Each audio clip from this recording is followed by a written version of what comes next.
that combination, the body in the soul, has a certain time limit.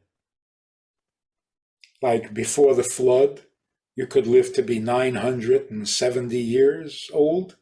After the flood, 120 maximum. A little later in history, 70, 80 became the norm, right?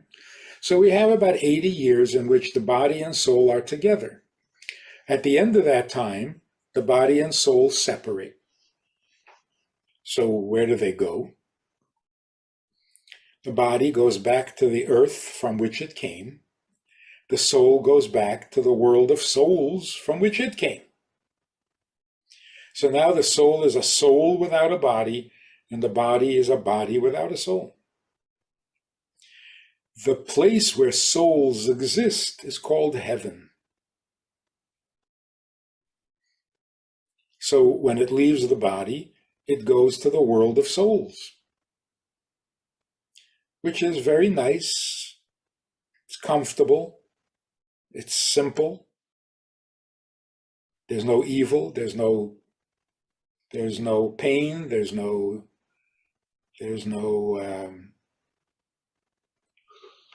unholiness there.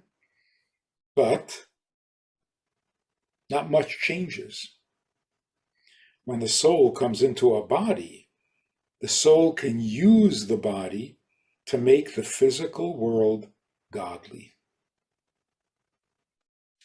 So we would much rather stay on earth and continue doing God's work for Him rather than die and go to heaven, where it's nice, comfortable, and safe, but you're retired.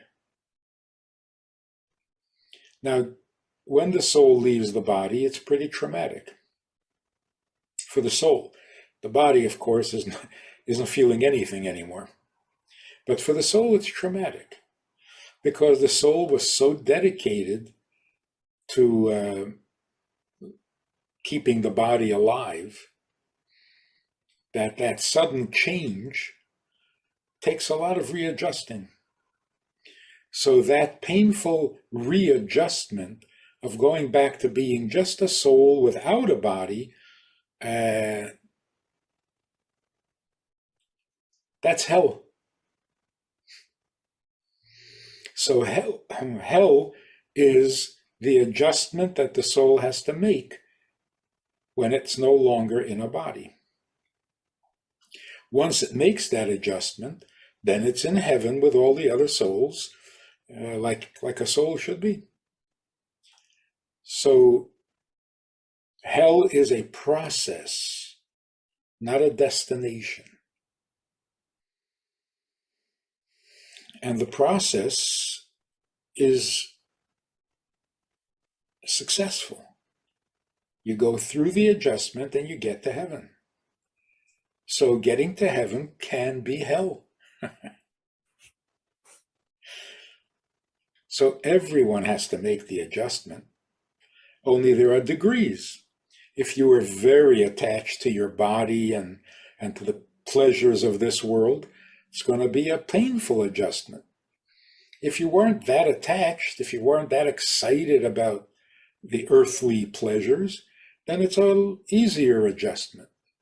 So for a child, for example, no problem. Never got terribly attached to the physical world. So being without a body feels perfectly natural, and maybe a week of adjustment and it's done. But the glutton, the hedonist, he can't get over the fact that he no longer has a body. So it takes a year. But that's what heaven and hell are. It's not God being vengeful and making you suffer for your sins. You suffer through an adjustment depending on how earthbound you've become in the years that you've been living.